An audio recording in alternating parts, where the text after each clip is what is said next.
Hello, my fellow chatterers and book lovers, and anyone else who's popped in because you're curious or you've got a bit lost. I'm Chatty, and welcome to my channel, Chatty the Mad Chatter, where I'm going to be chatting away madly about these two books here, which is The Girl Who Speaks Bear by Sophie Anderson and Spinning Silver by Naomi Novik. So this is the first section of my Only One for Seconds, where I am talking about three authors where I did not like their first books that I read. So I'm trying something different from them and seeing if I do enjoy them and appreciate them. But also, to keep it fun, an author where I really loved their first books and to see if I still have that level of love for them. And I've paired them up. So this is the first pairing. This is like the winter pairing. And they both have kind of a mythology, kind of folklore connection to them. So I thought they'd be a good one to pair together. I read The Girl Who Speaks Bear in February and I read Spinning Silver in March. I do have a video about my initial thoughts and also a video about kind of explaining a bit more about what I'm doing. So I will link both of those. But today because I've read them both, I'm going to talk and give you more of my thoughts on them and see if I still love Sophie Anderson and if I have changed my mind on Naomi Novik. It's causing a bit of crockery chaos there. But on this channel, I do not edit my videos. It's all done in one shot, but on the first take, and we're very far into it now, so I'm not going to be stopping. So let the chaos commence. Cheers, everyone. Clink, clink, clink. So I am going to talk non-spoilers to start off with about both of them.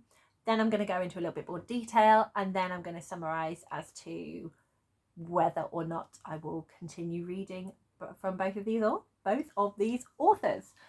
Obviously, you'll get a bit of a clue about how I talk about them, but I thought I'd leave it to the end because it'd be more fun that way. So first of all, we have The Girl Who Speaks Bear. I also really love Catherine Honesta's artwork in here. I really think it's beautiful. So I love that about middle grade. This is a middle grade fantasy. It's a, what's the word? It's a standalone, but it's also kind of like companion novels because there are characters that we met in her first book. That's The House with Chicken Legs, which I loved so much. We do meet some secondary characters from that book in this one, and all of the kind of Baba Yaga folklore and the way that it's done in this world. We learnt a lot about that through The House with Chicken Legs, so you get a much more in-depth about how all of that works in that one. So it doesn't go to explain a lot of it in this one, but there is you don't have to have read The House of Chicken Legs before you read this one. There's enough for you to get a taste of it, but having read that one, you understand a lot more about what it all entails. But you don't have to have read that one, but I think you do get a bit more enjoyment from it if you do have that knowledge. So I got particularly excited when I met these characters from the first book in this one, and I understood immediately like all of the Yaga folklore because it had been explained. But in this book, we are following Yanka, who is our protagonist. And I'm just going to read a little bit from it. One, so you get a taste of Sophie Anderson's writing, and two, because it will explain Yanka to you in the words of the book rather than in my words.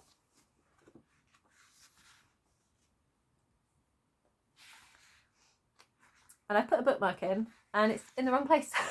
So that was completely pointless. They call me Yanka the Bear, not because of where I was found. Only a few people know about that. They call me Yanka the Bear because I'm so big and strong.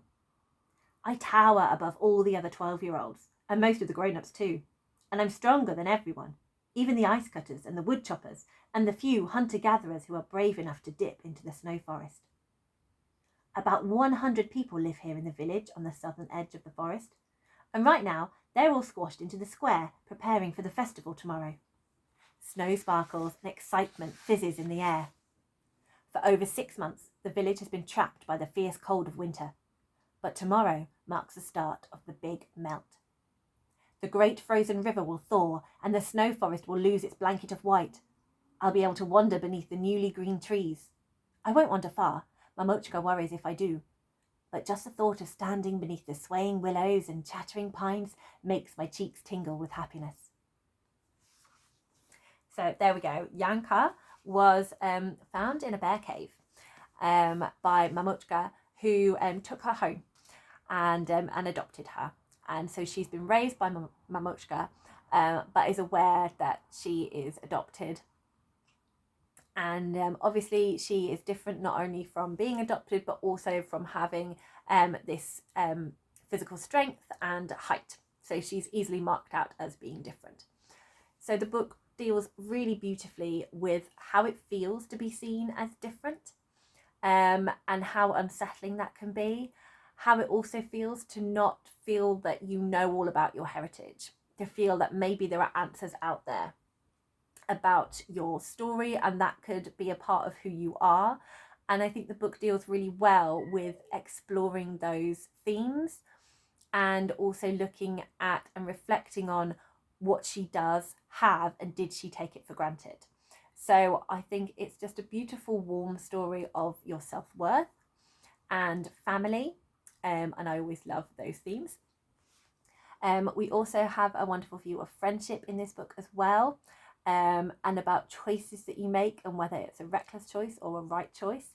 And also what's woven in is the love of stories, and how stories can help us understand things, and they can have different meanings within them. So another thing this book does beautifully is that it has sprinkled throughout some original folk tales. So there's lots of little stories, and the more you read, you start to realise that there is a connection between them, and they affect things in the present day story of Yanka's own story. And what I really enjoy about middle grade is that we get illustrations to kind of mark some of these things out and highlight it, and all of the folk tales have this border, so it's really clear when there's a chapter about a folk tale. And I'll come back to those in a moment, because I've just read to you and I don't want to read to you again, but I am going to read one of those. And then with the illustrations, you get some, as well as the chapter headings, having some small illustration. Let me find one. There we go. So as well as the chapter heading having, we've got an array of trees, and we've got this little wooden cabin here. We also get some smaller illustrations here. So here we have Yanka by her fire, looking at this gift that she's been given. And here is her companion called Mousetrap. And Mousetrap is one of my favourite characters in this book. I just love the kind of how the relationship between Yanka and Mousetrap develops, because there are some changes that Yanka goes through, and one of those changes is she starts being able to understand what Mousetrap is saying. And Mousetrap makes me laugh, because his response to her going, "You can talk," is like, "I've always been able to talk, you've just learnt to listen." I think he's awesome. Where was the other bit I was going to find? Hold on. Okay, it doesn't completely give it a name, but Mamochka is a herbalist. So she makes a lot of medicines and sort of local cures from all the fauna and fauna of the forest.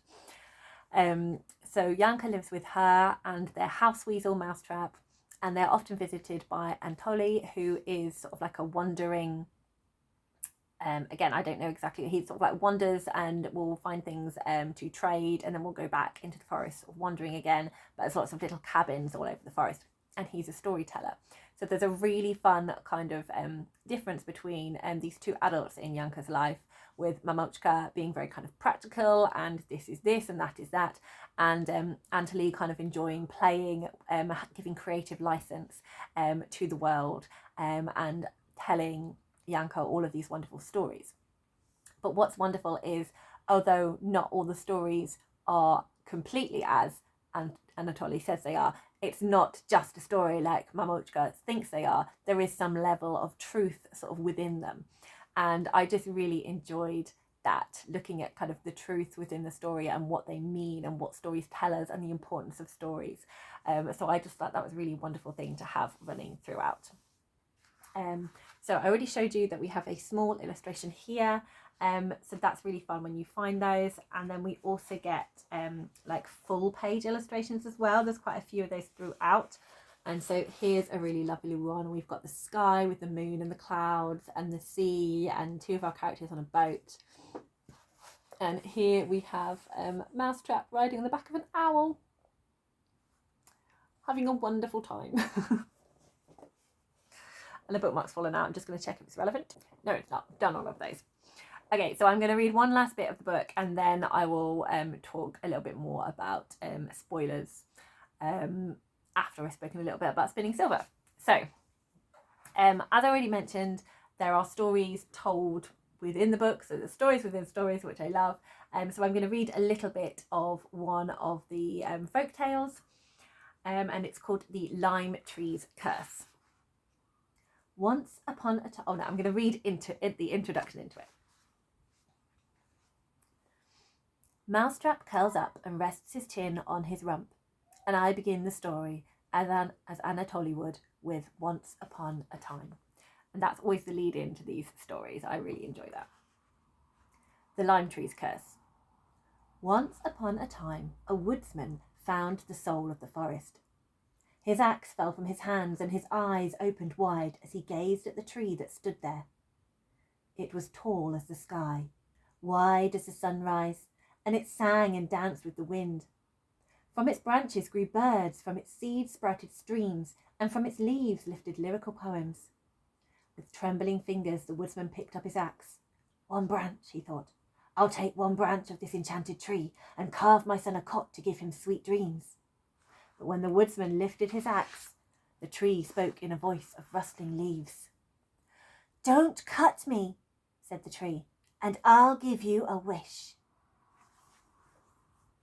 So that's just a little bit of a taste of the voice of the story from both the folklore and also from Janka's sort of present day telling.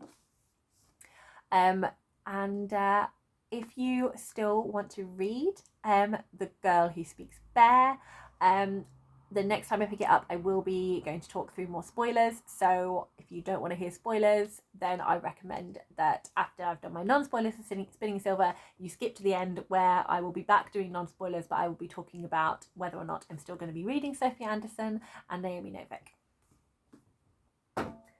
Okay, I'm going to move on to... Okay, it seems quite happy. I don't trust it. I was trying to place the books so that they stand up so you can still see the covers. There we go. That works better. I have a drink of water. Oop.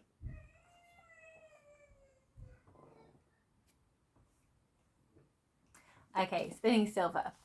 So as I said when I spoke about my initial thoughts on these books, I was already a lot more interested in the story than what I was when I was reading Uprooted. So Uprooted, I did not get on with at all. I really didn't enjoy the characters or the plot, or I just did not have a good time.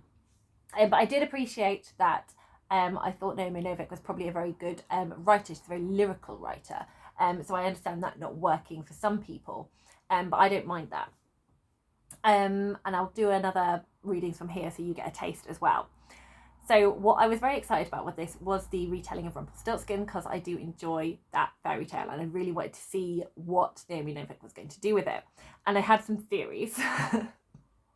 My theories were incorrect. So the more I read, I was like, oh no, I have got this wrong. But what I really appreciated is how Naomi Novik took parts of the Rumpelstiltskin story, but spread those bits across her cast of characters. So although there is sort of a Miller's daughter character, and there is sort of a king character, and there is a Rumpelstiltskin character, it's not, this is the Miller's daughter, this is the king, this is Rumpelstiltskin. It's kind of aspects of the king and Rumpelstiltskin are kind of sprinkled across a few different characters. But if you know the folktale, if you know the fairy tale, you could be like, I appreciate that reference. I like that. I like how the weaving is going. So I very much enjoyed how that retelling was woven throughout this story. And I enjoyed how different aspects of this story kind of pulled together for the main plot. So one thing that I think is tricky, I was able to follow it, but I can understand people that do not get on well with lots of switching of viewpoints, is there wasn't a clear indication of who was speaking. So most of the time when you get a change in voices, you will have the name of the character at the top of that. You don't get that in here at all. It just suddenly, you have to infer from the text that, okay, it's a different character talking, because it's all written in first person, but first person of, I think there's 5 different character voices. Yeah, there's 5 different character voices in here. To start off with, we have 2, then we're introduced to a third, and then we get 2 secondary characters kind of taking over the narrative from 2 of the 3 protagonists. So I was aware of 2 of the protagonists when I first started, and the third one, like I said, was introduced a lot later. After I read the book, I read the blurb. 2 of the 3 protagonists are mentioned on the blurb, but one of them is not mentioned on the blurb at all, which makes me feel a little sad, because I think she was probably the one that I connected with the most out of the 3. So I appreciated all of the plotting. I think Naomi Novik is a really talented writer. I think her writing is beautiful and very atmospheric. So I will share some of that with you so you can see if that works for you. There were some aspects of storytelling that didn't work for me so well, which I will go on to more in the spoilers section. But I did appreciate like the overall plot and how it all pulled together. I thought that was very clever with all the different parts of it. I also really liked the Jewish representation in here, and there were a lot of themes as well about sort of the idea of like money lending and greed and good business sense, and kind of what the lines were for all of that, and like compassion versus weakness, and a lot of prejudice and kind of hypocritical different standards, I suppose, as well, kind of all explored in this. So I think often in stories, particularly ones that I've come across, if there is a character of a moneylender, they are seen as someone who's taking advantage of people. They're often described as being in sort of like this dingy, scary place that you would go and see, and you feel like, you know, your bad things are going to happen, and lots of people try and stop you going to see the moneylender. Or you are like caught up in a debt with that moneylender, and it's like a crippling debt, and it's perceived as very cruel by the moneylender to be continuing to hold you accountable to that debt. So I thought the way this was kind of turned it on its head was really interesting to look at, and how the I'm going to have to go to mild spoilers to explain this. So I'll come back and do mild spoilers in a moment. So the way I think all of those themes were explored was really lovely. I also really appreciated, so Naomi Novik is, her mum is Polish Catholic, and her dad is Jewish, and I can't remember what his other heritage was. So it was really interesting to see like different aspects of her heritage reflected in this book, and it was really nice to see a Jewish family and their faith and their culture kind of combined in this book. I would have enjoyed seeing more of that, and spending more time sort of with those characters sort of in the town with her grandparents and things. I did find all of that, like the warmth of the family was really nice. I also enjoyed like then the contrast to that. So you've got sort of like that family in the town. You've then got the village where our protagonist Miriam, where our protagonist Miriam lives, and all of the area kind of surrounding there. and the kind of the concept of property. So there's a lot of kind of misogyny in here as well. It's a very patriarchal society, and women are considered as property to be exchanged through marriage contracts. So you see that with two of our protagonists in here, from very different social classes. So I thought that was really interesting to see that. And when you meet the mythical side of this, or the fantastical side of the Stark people, which are sort of like fae character, they're like the fae of this world. So all of the townsfolk are scared of them, and you stay away from them, and you don't do things to anger them, or you will be killed, basically. So scary fairies is basically what they are. But there is a link to winter. So when it is the height of winter, you will see them, and they will you see the Stark Road that enters into their, and the road it moves depending on where the Stark people are going to go, and there isn't any kind of control of that. So that's kind of sort of the eerie fear. So you kind of get that environmental, like the environment being alive, and that kind of portal feel as well, which was really interesting. But we do get to go and see the Stark world as well, and I really enjoyed the culture being based on debts of favors and owing, and it's given a different type of respect. Like, charity is not something that happens. There is a huge obligation to pay your debts. So I really enjoyed how that was also explored within the magical kingdom as well as in the physical world. But debts just don't necessarily mean money. There's other kind of things within that too. So I enjoyed all of that and exploring the culture behind that. That was really interesting. It's a very harsh world. Wherever you are in this world, it's very, very harsh. Not just with the cold and the bitterness and the hard physical work. There's a tricky survival feeling in here. There's a lot of, you have to be constantly on your guard. There's a lot. It's very mentally exhausting in this world. There is a good bit of a counterbalance to that. There is this kind of more sort of isolated, self-sufficient cottage. So there's a kind of a feeling sort of behind that of just kind of answering to yourselves. But the cottage also plays a role within the story, which I really enjoyed. So again, it comes back to that, the wonderful plot weaving and crafting and everything sort of having a purpose and being tied in. So I enjoyed all of that.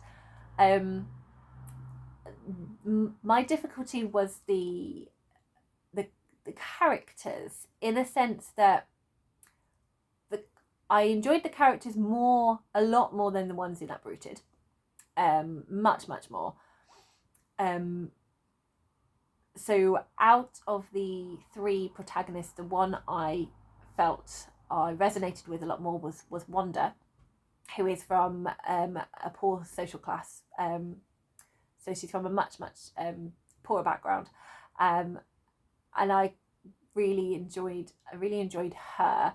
I really enjoyed the other characters as well. Like they're very different, but I did find sort of as the book went on, they seem to be sort of a very similar kind of side of the same coin, in finding sort of their inner strength and having to they were going on similar journeys, and I enjoyed how that was kind of reflected. But they did feel very similar. It was because of circumstances that I could tell the difference between the two, not necessarily their characteristics. And I just found with the characters, it's a very harsh world, and the characters feel quite cold. It's I don't feel there's any room for me to love them. They won't kind of let you get in there to do that. There is emotion in the story. There is definite, there's a lot of kind of loving relationships in the story, and this is shown and seen. But there just seemed, I can't quite pull it out, but there was I felt there was a barrier between me as the reader and the characters telling their story. I felt I couldn't quite break through and embrace them. And for me, what makes me really excited about books is just absolutely falling in love with these characters, seeing them as my friends, adopting them sometimes, and just growing with them on this journey and sharing in all of their joys and their tears and being angry on their behalf. I didn't get that as much in this one because I just felt I was set at a distance, and I can't quite pinpoint why that was. So again, to give you a little bit of taste of the style, I'm going to read a few extracts from the book. So the first one is Miriam. I'd say if there had to be kind of like the main protagonist, that would be her.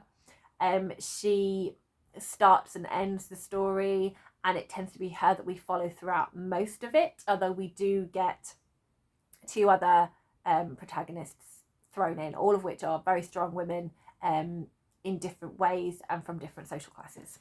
So Miriam is sort of like middle class.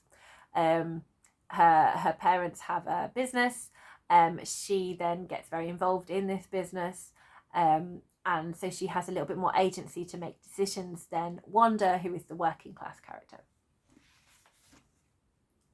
And so this is the opening paragraph that I'm going to read to you, and it really links in the fairy tale. It kind of like goes through the fairy tale with you, but it just gives Miriam a bit of a voice in here.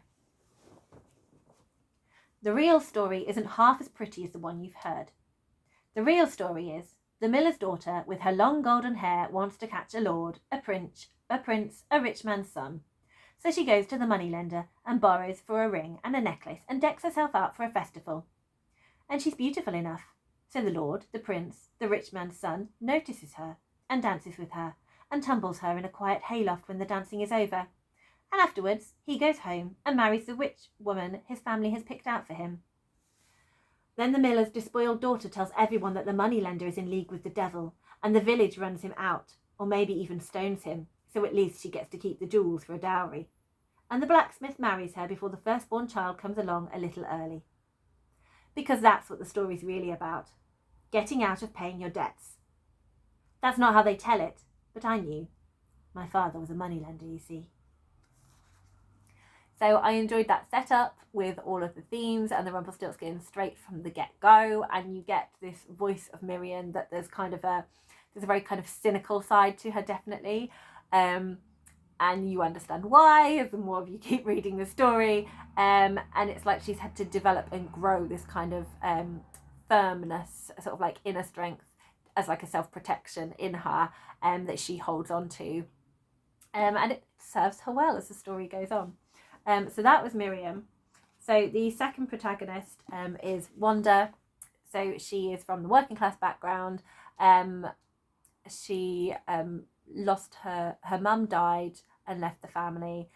So they're living with their dad, who is an alcoholic and is physically abusive. So it's her and her 2 brothers. In my house, there was only silence like a solid earth. We'd gone a little hungry all the winter, even me with my extra dinner. I had a walk of 6 miles to go with it. Now spring was here, but we were all still hungry. When I walked home, I picked up mushrooms, and if I was lucky, a wild turnip and whatever greens I saw. There were not many. Most of them we could not eat. Those went to the goats. Then in our garden, I dug some of the new potatoes, which were too young to be worth eating, but we ate them anyway.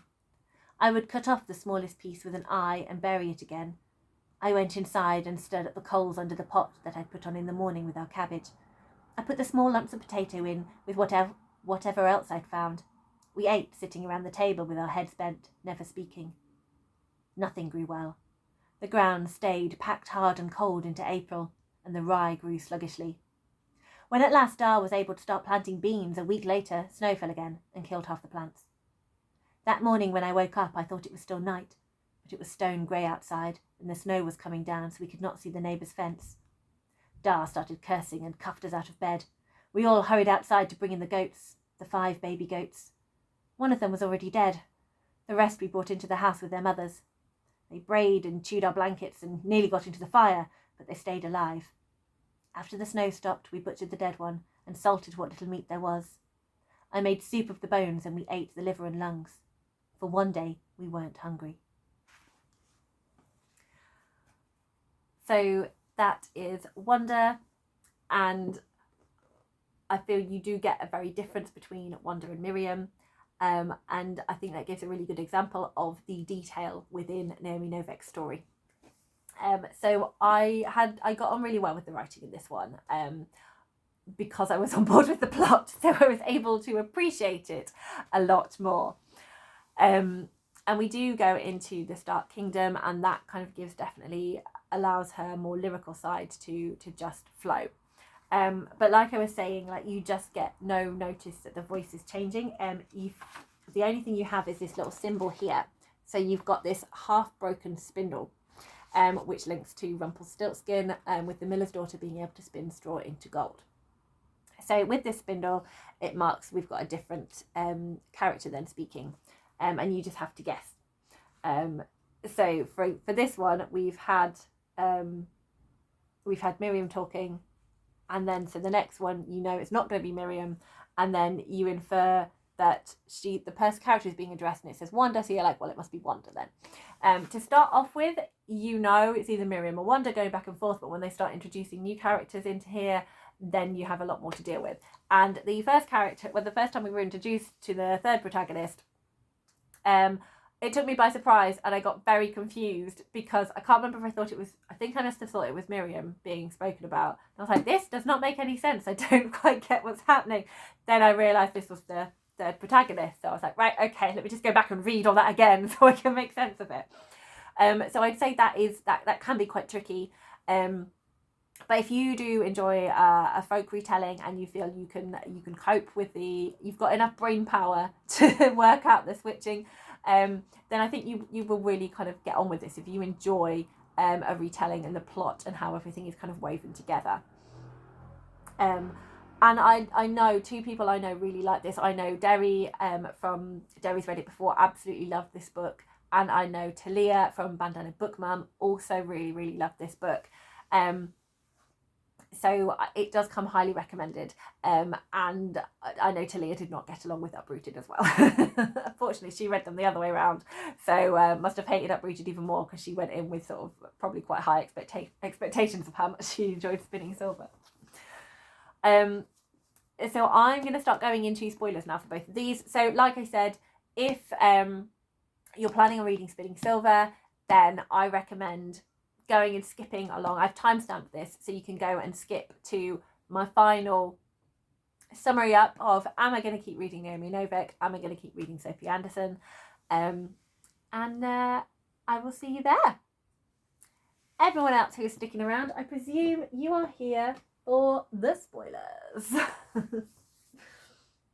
So we're going to start off with The Girl Who Speaks Bear. Oh my goodness. There's just such wonderful friendships and relationships between these characters. So Yanka goes into the forest. So Yanka has grown bear legs. She wakes up and she has bear legs. Her legs at heart are furry. She's got claws on and she's naturally freaked out. She's also been hearing birds telling her, come back to the forest, Yanka, come back to the forest.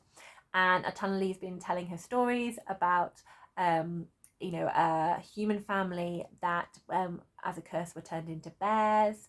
So she's wondering if there's some connection. Maybe they are living out there in the forest and she should go and find them and find out if there's a connection between her and what she can do to try and get her human legs back, because she is already teased and feels a bit of an outcast because of her height and her strength.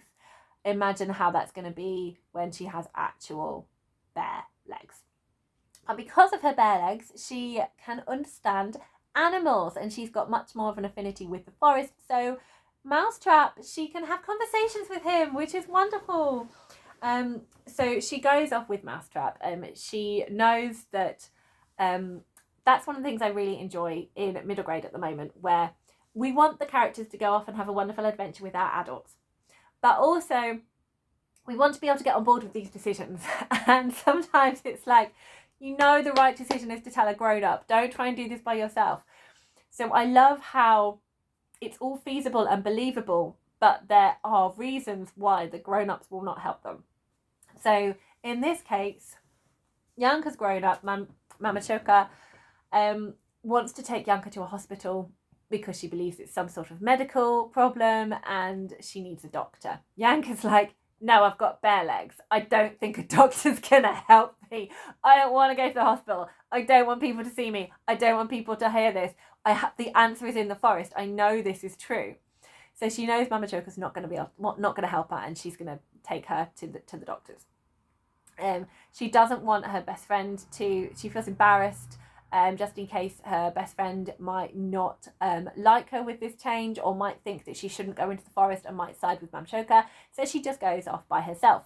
But she's not alone, because she has Mousetrap, who is the best animal companion you can have. Mousetrap is wonderful. I love Mousetrap.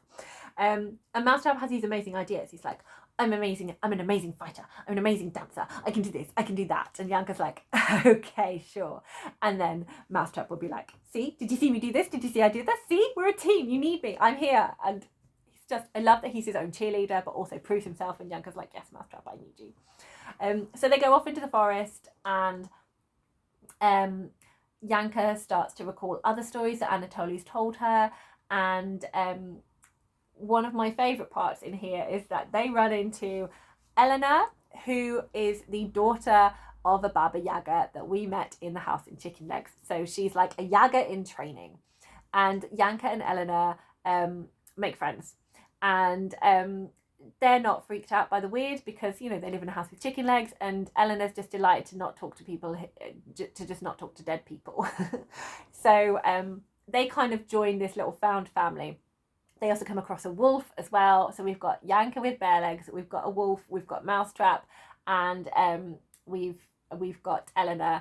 And I just really enjoy this kind of group of unusual allies, and how they want to help Janka go and find answers about her bare legs and see what she can do with like the family. And it's just so delightful. And I enjoy how they have these conversations about what a family means and what a family is. And Janka realizing, you know, that she has a family. Mama Choker is her family. But she also needs to explore this other side of her family, because she was found in a bear cave. And I love kind of how she starts to see herself in the stories and starts to understand more about her family and where she came from. And she realizes that the bear is actually her grandmother that she was raised with. And she actually has she's kind of between the curse. So she can be human or she can be bear. But it's not like a conscious choice. It's not like she's like a bear wolf shift